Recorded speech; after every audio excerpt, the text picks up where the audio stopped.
Hello, English learners, and welcome to English Pod. My name is Marco. Hi, everyone. My name is Catherine, and today we have another episode of our interview series lessons. That's right. Today we're taking a look at a very important aspect of an interview. We're talking about salary and money. That's right. So this is the end of the interview when we're starting to talk about details of the job. Let's check this out, listen to the dialogue one time, and when we come back, we'll be talking more about what's going on.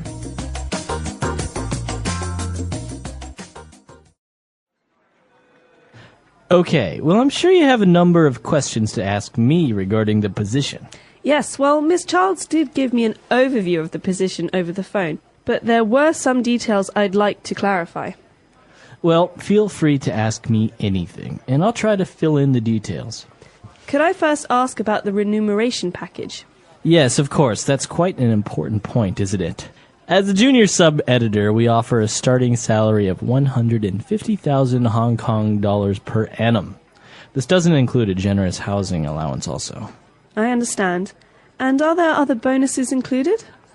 Well, apart from full health insurance, we do offer a company staff bonus scheme linked to readership numbers. But we could go through all the details of that at a later date. Well, Mr. Parsons, I am flexible when it comes to salary. The opportunity to work in Hong Kong with your company is the most important thing for me. Excellent. Well, what other questions do you have, Rebecca?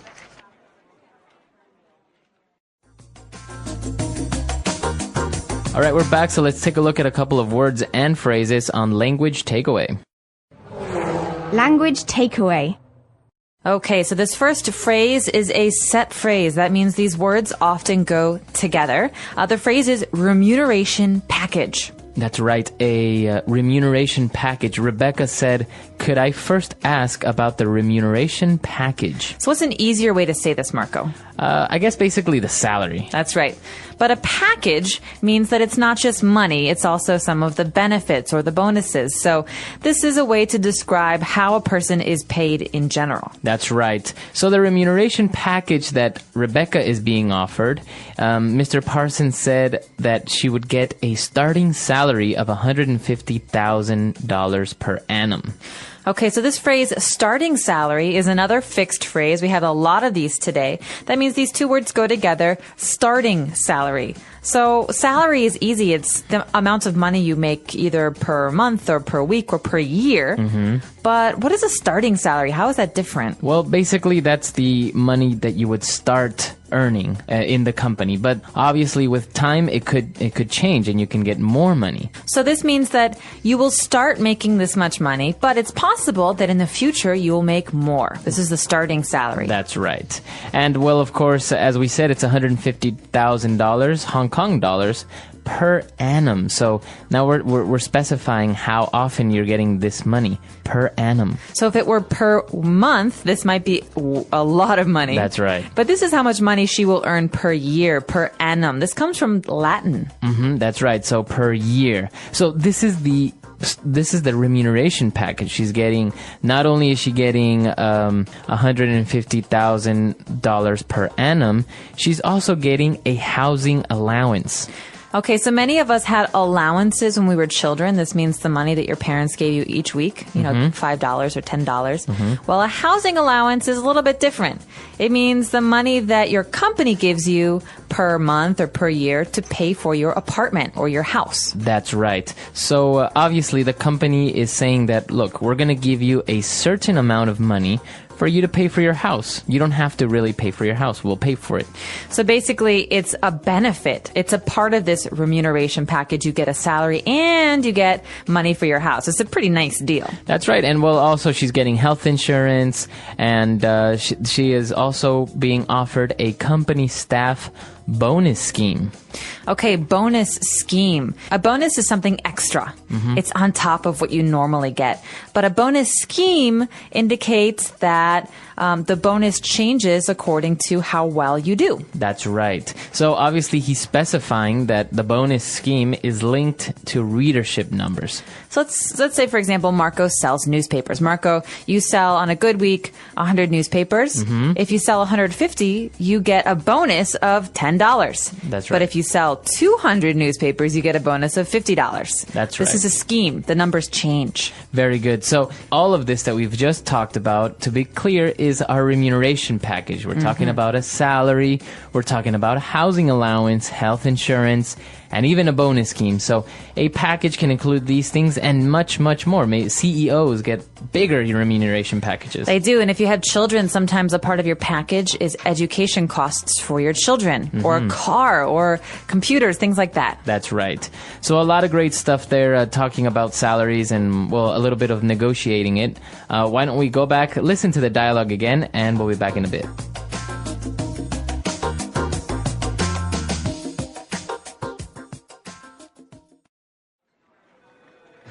Okay, well, I'm sure you have a number of questions to ask me regarding the position.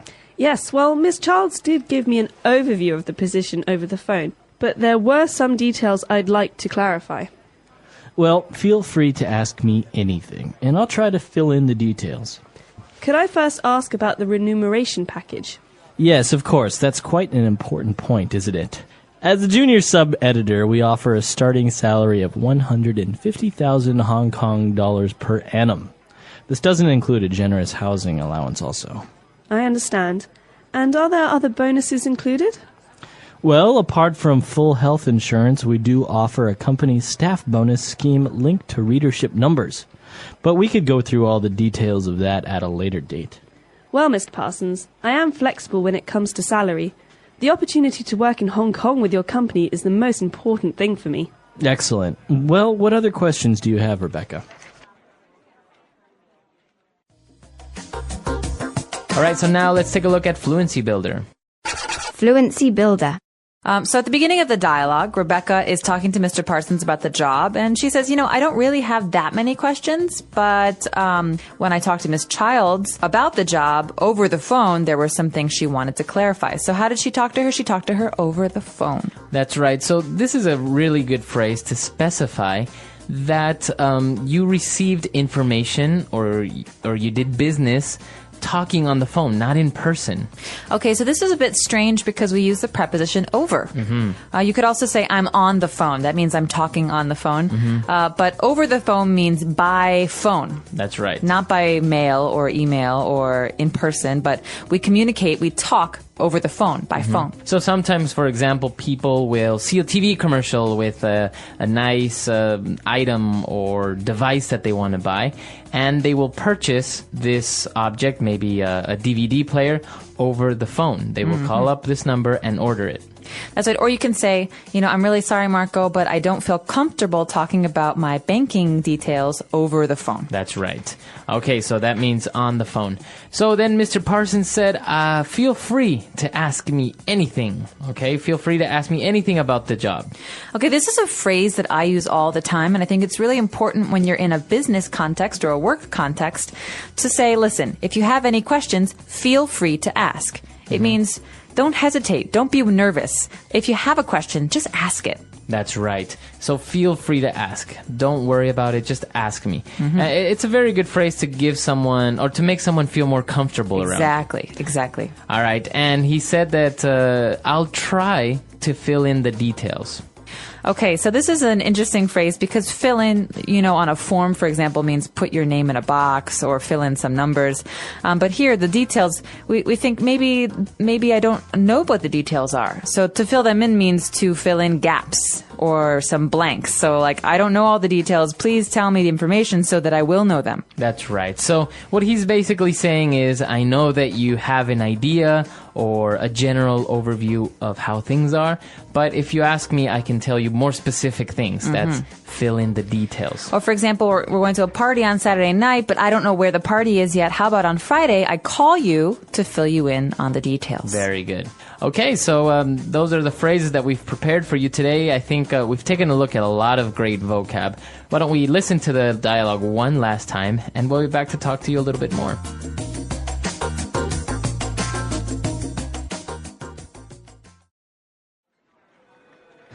Okay, well, I'm sure you have a number of questions to ask me regarding the position. Yes, well, Miss Childs did give me an overview of the position over the phone, but there were some details I'd like to clarify. Well, feel free to ask me anything, and I'll try to fill in the details. Could I first ask about the remuneration package? Yes, of course. That's quite an important point, isn't it? As a junior sub-editor, we offer a starting salary of 150,000 Hong Kong dollars per annum. This doesn't include a generous housing allowance also. I understand. And are there other bonuses included? Well, apart from full health insurance, we do offer a company staff bonus scheme linked to readership numbers. But we could go through all the details of that at a later date. Well, Mr. Parsons, I am flexible when it comes to salary. The opportunity to work in Hong Kong with your company is the most important thing for me. Excellent. Well, what other questions do you have, Rebecca?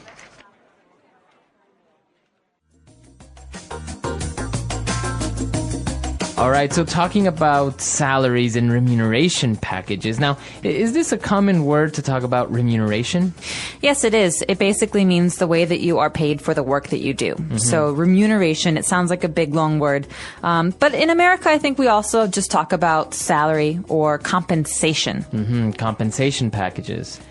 Okay, so now when we talk about remuneration, we don't necessarily always talk about money, like in this case, right? We can receive other benefits. That's right. And so a lot of times people think of the important parts of remuneration not just to be the salary, but also to be the benefits. And so benefits are not the money, they're the other stuff. They're healthcare. We said earlier, a housing allowance, even bonuses and things like that, or education for your children. These are extras, and these are a part of the package. Now, what would you prefer? To have a good remuneration package, like these other additional benefits, with a low salary? Or would you prefer to have a high salary with not many of these benefits? Well, I think that it's nice to get the benefits and a lower salary because oftentimes at a company, like a big company, the company can get really good rates on healthcare. So if I have to pay for my healthcare with my big salary, maybe it will cost me more money. But if my company pays with the company rate, that means the amount that they pay, then maybe they can help me pay for these things much cheaper. And so in the end, I make more money. Yeah. Actually, I've heard some companies that offer great remuneration packages. Like if you have children, as you said, they would pay for their education. But many times they would even pay for their childcare, like maybe a nanny. Some of the managers would receive maybe a fuel bonus, so they would get, I don't know, $200 extra a month for fuel for their car if they drive to work. I think companies can get a little bit creative, and it's not that much that they're actually spending, but you take it as to being a really good benefit. Well, that's right. And it makes you more, I think, happy to work for that company because you feel like they're taking care of you. Not just they're giving you money. They're actually taking care of you and your family. That's right. So we're actually a little bit curious to know if how remuneration packages work in your company or maybe in your country. That's right. So please let us know. You obviously don't have to tell us how much money you earn. Dear English learners, before we begin, I want to ask for a small favor. Please tell us in the comments what you think about the stories on this channel. Do you enjoy them? Do they help you learn in a natural way while you listen and relax? Or would you prefer only conversations and short lessons? Your voice matters. If many of you say you do not like stories, I will stop adding them in future videos and focus on what helps you most. If you like them, I will continue and make them even better. Thank you for being here. Now let's begin. I arrived in the city with one heavy bag and a pocket full of small hopes. The station was bright and noisy. People rushed in every direction, pulling suitcases, looking at screens, talking into phones. A small coffee stand sent out a sweet smell that mixed with the smell of wet pavement. It had rained a little, and the floor shone under the white lights. I stood still for a few seconds to breathe. I told myself, you wanted this change. You asked for this life. Take the first step. My apartment was on the 3rd floor of an old building. The stairs were narrow, the handrail was smooth from many hands, and the paint on the walls peeled like long, tired leaves. My place was small. A single bed, a small wardrobe, a wooden desk with a scratch in the middle, and a window that looked down to a busy street. At night, I could hear buses breathing, laughter from a bar at the corner, and my neighbor's television playing a late show. Sometimes he laughed loudly, and it made me smile because someone close to me was happy, even if I did not know him. On the first night, I could not sleep. I ironed my best shirt 3 times. I polished my shoes until the leather shone like a dark mirror. I stood in front of the small bathroom mirror and practiced my introduction. Hello, my name is James. Nice to meet you. I tried to say it with calm, with confidence, with a friendly smile that did not look forced. The mirror was not kind, but I kept trying. When I finally turned off the light, the city continued moving around me. Cars passed. A taxi horn called once and then again. Somewhere a dog barked. I listened and waited for sleep like a guest who arrives late. In the morning, I woke up before the alarm. The sky was pale and the room was cool. I made tea and ate bread with jam. My hands were a little unsteady, so I moved slowly and carefully. I left early and walked to the bus stop with my bag across my shoulder. The bus arrived with a soft sigh. I found a seat near the window and watched the city open around me. Wide streets, glass buildings, small trees planted in perfect lines, people walking fast with coffee cups and serious faces. The bus crossed a bridge, and for a moment I saw the river like a gray ribbon that cut the city into 2 calm halves. The office building was made of glass and steel. The lobby was high and bright. The floor reflected everything like still water. Big posters showed smiling teams and short promises about the future. I wiped my palms on my pants and told myself to breathe. A woman in a dark blue suit walked toward me with a kind smile. "You must be the new assistant," she said. "I'm Sophia." Her voice was calm and warm. I felt the knot in my chest loosen. She gave me a badge, led me through the open office, and pointed to a desk near a window.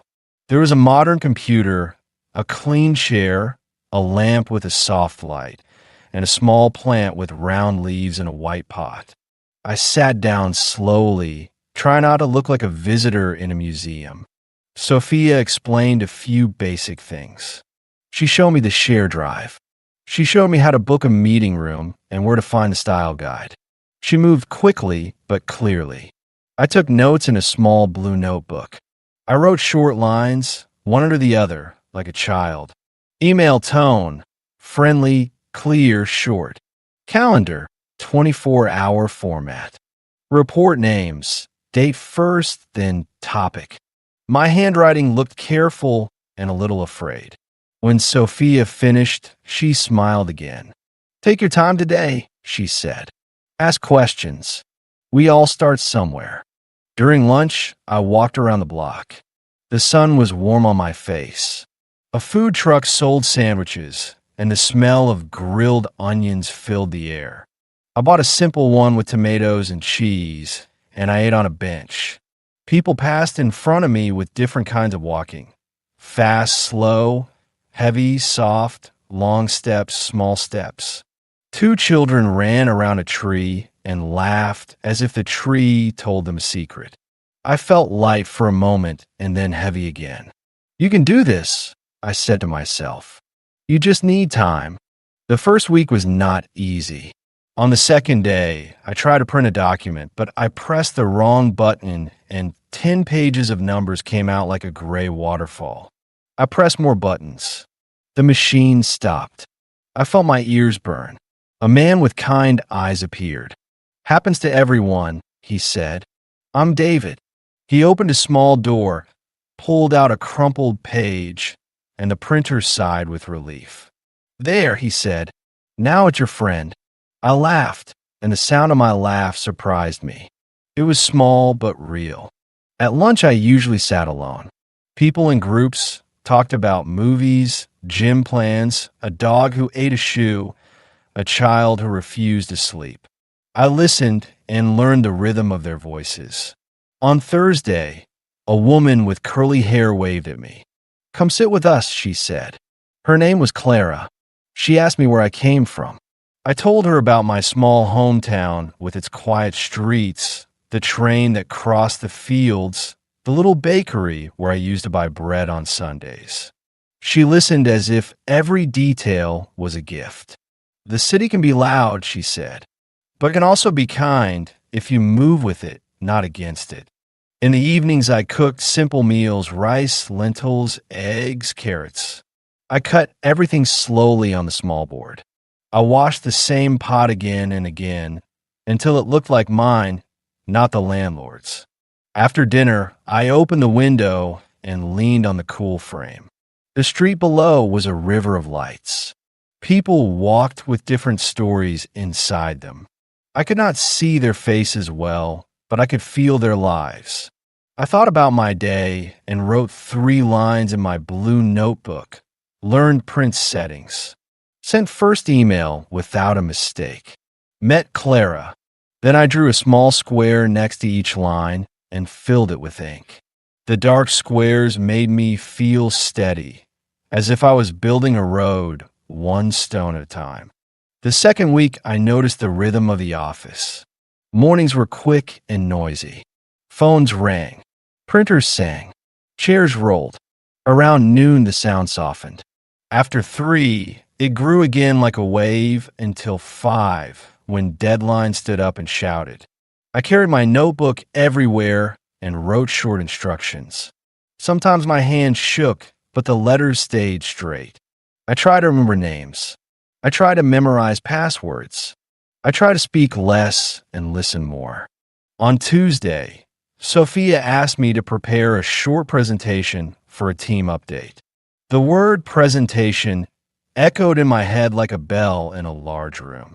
I had never presented to a group like this. Yes, I said. My voice sounded calm, but my heart ran in circles. I opened the software and looked at old slides for examples. I chose clear colors, simple fonts, and pictures that supported the points. I wrote short sentences and tested each one aloud. I stood in an empty meeting room and practiced. The lights hummed. The clock ticked too loud. I started again. I breathed. I found a slower rhythm, like walking up a hill one step at a time. The day I presented, 10 people watched me with quiet faces. I put my hands on the table for a second to steady them, then began. The first sentence came out soft, but the second felt stronger. I moved my eyes from left to right, so everyone felt included. I explained the numbers, the dates, the plan. I kept the language simple. When I finished, there was a short silence like a held breath. Then Sophia clapped once, and others followed. "Good work," she said. 2 simple words. They felt heavy in a good way, like a medal in a pocket. After that, walking to the bus stop felt different. The city lights looked closer. The pavement felt friendly under my shoes. A bakery near the station released a warm smell, and I bought bread even though I did not plan to. I held the bag and felt the heat through the paper, and it felt like I was carrying a small, kind son. Not all days were bright. One morning my alarm did not ring. I woke up 30 minutes late. I dressed too fast. My tie was not straight. I ran down the stairs and reached the stop just in time to see the bus leave like a long, white ship. I stood there with my chest tight, counting seconds until the next bus arrived. At the office, I opened the meeting room door 10 minutes late and said sorry in a small voice. Sophia raised one eyebrow and continued her sentence. She did not scold me. The silence was enough. That day my body felt heavy. Even coffee could not clean the fog in my head. At lunch, Clara asked what happened. I told her. She nodded slowly. 2 alarms, she said. 1 on your phone. 1 old clock. Also, go to bed a little earlier on busy weeks. Her voice was gentle, not sharp. That evening, I walked into a small store and bought a clock with a metal bell. It looked brave. I put on my desk and called it my tiny guard. The next morning, it rang like a clean bell, and I smiled before my eyes were open. I moved more slowly. I made tea. I checked my bag twice. I reached the office 10 minutes early and sat by the window. The light on the floor looked like a small lake. By the third week, I felt less like a visitor. At the coffee machine, people made small jokes about the slow elevator or the printer's moods. Sometimes I made a joke too, a simple one, and people laughed in a warm way. A new intern arrived, holding his badge upside down. He looked lost. I showed him how to log in and where to find a share drive. He thanked me with quick words and a shy smile. For the first time, I felt a little older, a little steadier. I was not the newest person anymore. One afternoon, Sophia called me in her office. The room was organized, with a small plant on the shelf and a calendar with quiet colors. "How are you adjusting?" she asked. I told her the truth. "I still feel nervous sometimes," I said, "but I'm learning every day." She nodded. "That's the right direction," she said. "Clear work is better than fast work. Keep that in mind." The sentence stayed with me like a map I could fold and put in my pocket. Money was a steady worry. Rent was high. The bus card ran out quickly. Electricity surprised me with small jumps. I wrote a simple budget every Sunday. Rent, electricity, bus card, groceries, and a small line for savings. The savings line looked like a thin branch, but I kept it there. I cooked lentils, rice, eggs, carrots, onions. I learned to use spices to make simple food feel warm and generous. I made sandwiches at night, so mornings were easier. Sometimes I wanted a new jacket or a nice dinner in a bright place, but I told myself, not yet. I walked instead. The city gave me free shows, a violinist in the subway, a child chasing bubbles, a dog that refused to move because he wanted the park, not home. One Friday, Clara invited me to a movie with colleagues. I checked my budget and hesitated. The ticket was not cheap, but I looked at the small jar where I kept coins and told myself that life needs light, not only walls. I said yes. We sat in a row. We laughed at the funny parts. After the movie, we talked about our favorite scenes.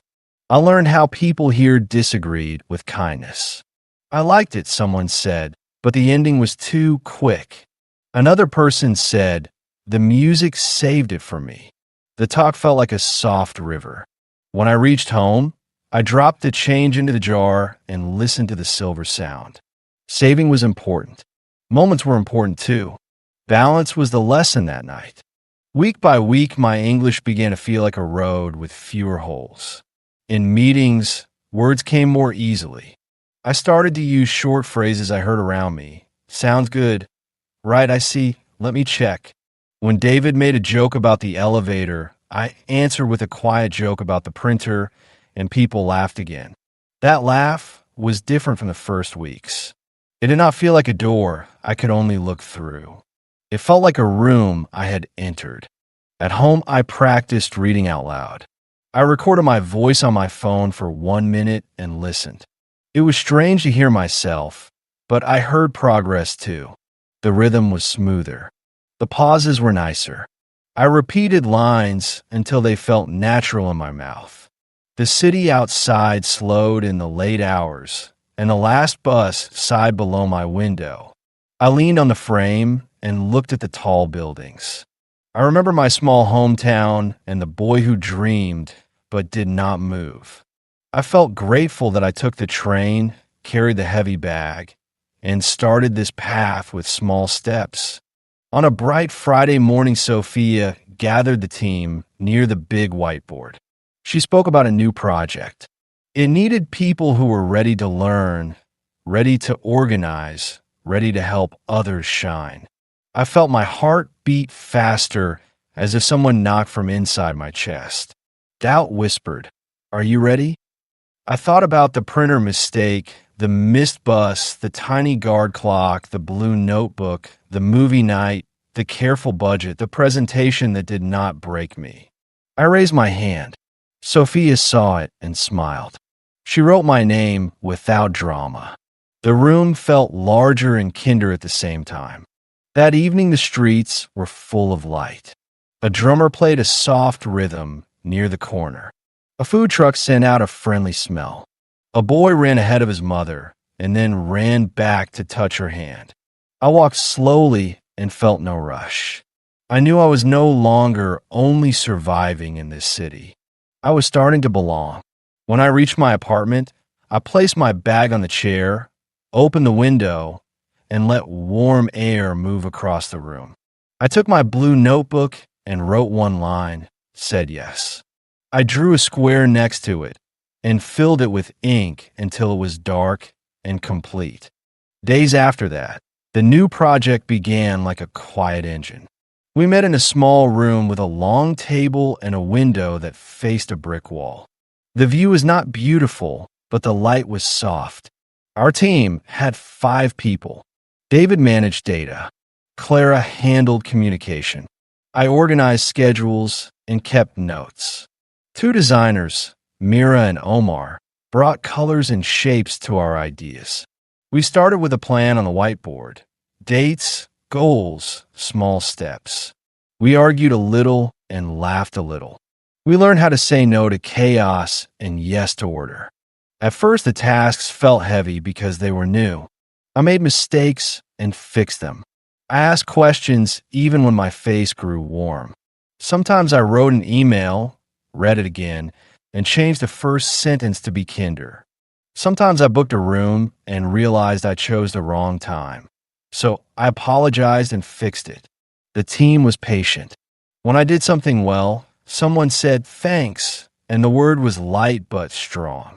It stayed in the air just long enough to change the shape of the day. One afternoon, the projector failed before a small presentation. The screen stayed black. People were waiting. I felt panic touch my neck like cold water. I breathed. I checked the cable. I checked the settings.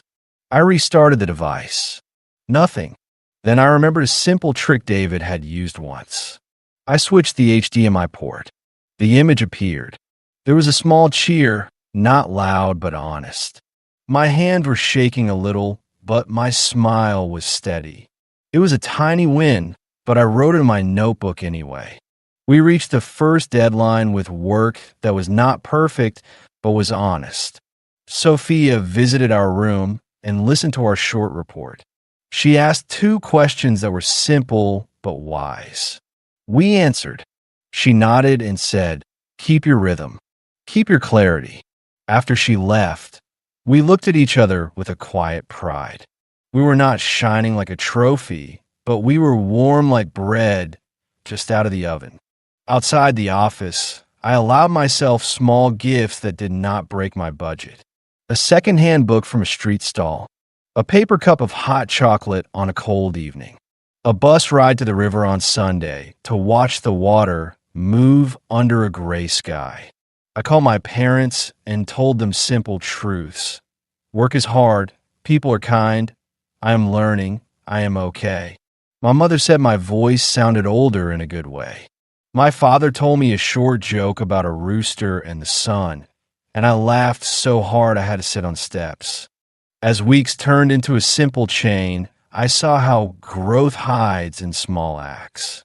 Making the bed in the morning, checking the calendar the night before, filling the water bottle, charging the phone, writing the top 3 tasks for tomorrow, saying thank you before the day ends.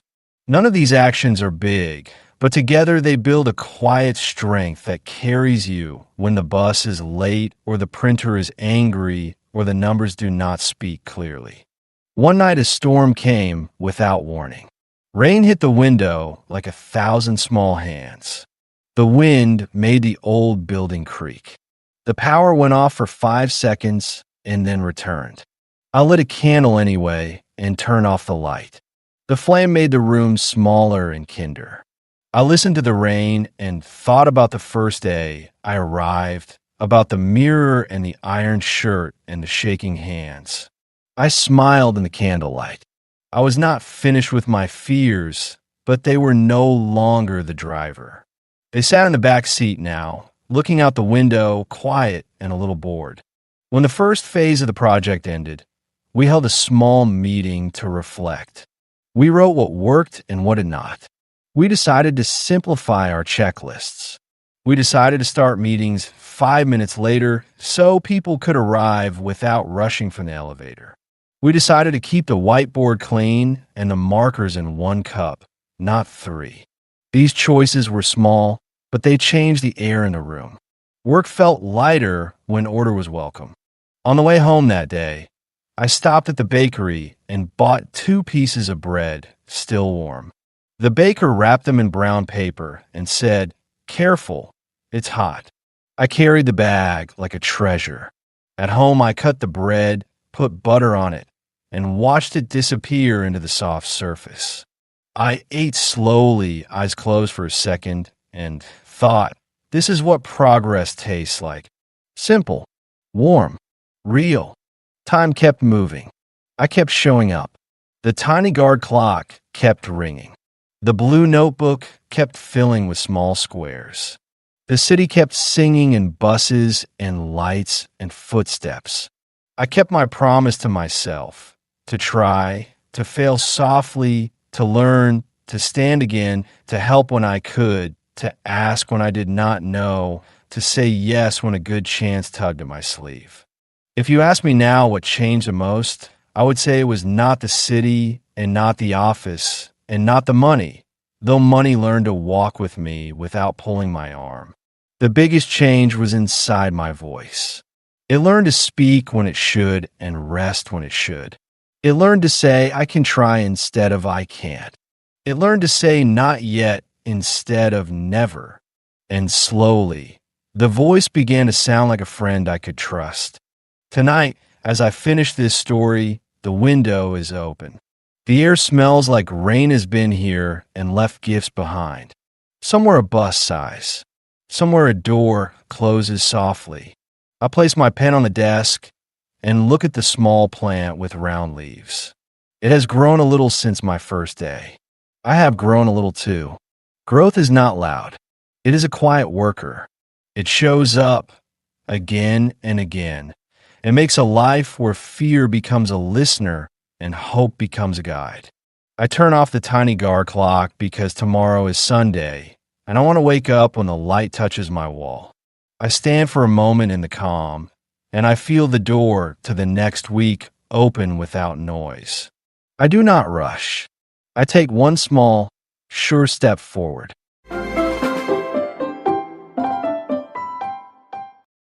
Dear English learners, now listen to a real-life job interview scene. The interview is between Sophia, an HR manager, and James, a job candidate. They have already discussed his background, and now the conversation moves to the sensitive but important subject of salary. Thank you, James. You explained your experience clearly. Now, I'd like to ask about your salary expectations for this position. Yeah, of course. It's an important question. It's an important topic. Totally. I just want to see if our budget and your needs are a good match. That makes sense. I've done some research. For this role in our city, the usual range is around $45,000 to $50,000 per year. That is correct, according to our own data. And what would you personally expect? I believe $48,000 would be fair, based on my skills and the responsibilities you described. I see. And how did you calculate that? I compared job postings, salary reports, and also considered the cost of living here. I tried to choose a number that is not too high, but also not too low. That's a thoughtful answer. Now, let's talk about benefits beyond salary. How important are things like health insurance, vacation days, or training opportunities for you? They are very important. A good package makes me feel supported, not just paid. That's a good point. In our company, we offer health insurance, retirement plans, and we support online courses and workshops. That sounds excellent. I really want to keep learning and growing. Growth is something we value. If you join us, you will have a budget for professional development. That is very motivating. Thank you for telling me. Let me ask something else. Do you prefer a higher fixed salary, or are you open to performance-based bonuses? I like balance. A stable base salary makes me feel safe, but bonuses add excitement and reward good work. That's exactly how we see it too. Twice a year, we review performance. If targets are met, employees receive a bonus. How does that sound to you? It sounds fair. I think it pushes people to do their best. Some candidates tell us they worry about targets being too high. What do you think? Targets can be stressful, but if they are realistic, I like them. They give me clear goals. That's good to hear. And what about salary growth? Do you hope for a raise in the first year? I know, raises take time. I would be happy with fair evaluation after the first year. If I perform well, I trust the company to reward that. That's a mature answer. We always link raises to performance. It makes sense. Tell me, James, have you ever negotiated salary before? Yeah, once. I felt nervous, but I explained politely why I thought I deserved a bit more. I used data to support my request. And what happened? The company didn't give me the full number I asked for, but they did raise the offer slightly. I was proud I tried. That's valuable. Many candidates stay silent. I think it's better to speak honestly. I agree. In our culture, we encourage open discussion. As long as it is respectful, negotiation is healthy. That makes me feel more comfortable here. I also want to know what motivates you besides money. Learning new skills motivates me. Also, working with a supportive team. Money is important, but respect and growth matter too. That's wonderful. We want employees who care about more than numbers. I believe when people feel respected, they give their best. I couldn't agree more. Thank you, James, for being so open. This helps us understand your expectations clearly.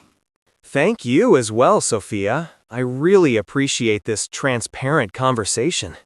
That's the spirit we value here. The English Pod Audio Review. Listen to the meaning, then say the vocabulary word. Money and benefits given to someone for the work. Remuneration package. Each year. Per annum. Money that a company provides for rent of a house. Housing allowance. Able to change or to do different things. Flexible. To study or look at something in a careful way. Go through. Let's try that faster. To study or look at something in a careful way. Go through. Each year. Per annum. Able to change or to do different things. Flexible. Money and benefits given to someone for the work. Remuneration package. Money that a company provides for rent of a house. Housing allowance. Now say the word and hear it in a sentence. Housing allowance.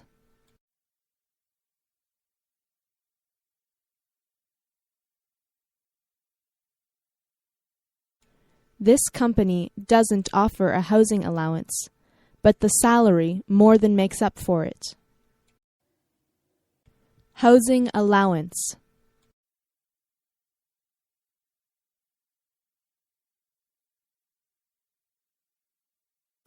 MNCs don't usually offer housing allowance to employees hired locally.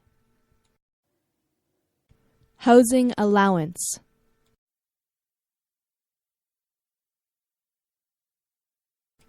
And how much is the housing allowance you offer? Per annum.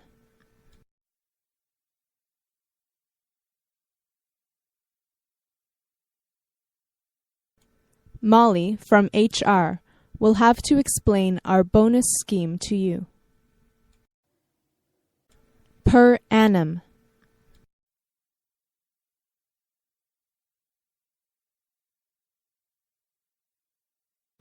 The bonus scheme is designed to reward only the highest achieving employees. Per annum.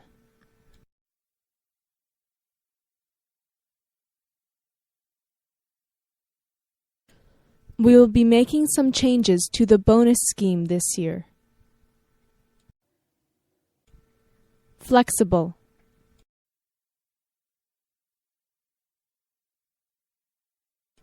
I have a flexible working schedule. Flexible.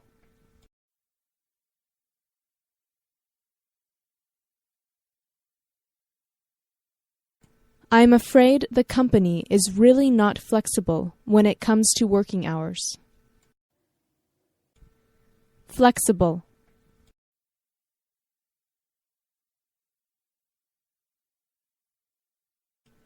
When it comes to change, many people are not flexible.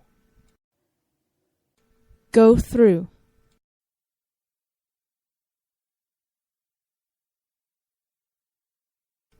Do you have a few minutes to go through the quarterly report? Go through.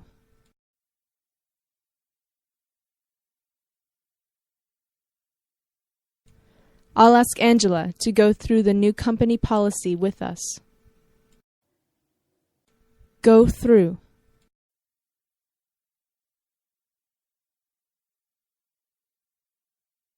Brent has already gone through the preliminary information.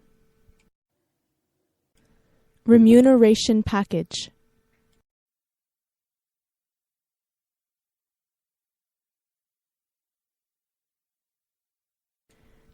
Please feel free to help yourself to coffee, tea, or whatever you'd like.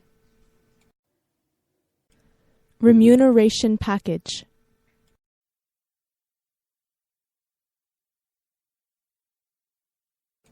Feel free to interrupt me anytime with questions. Remuneration package.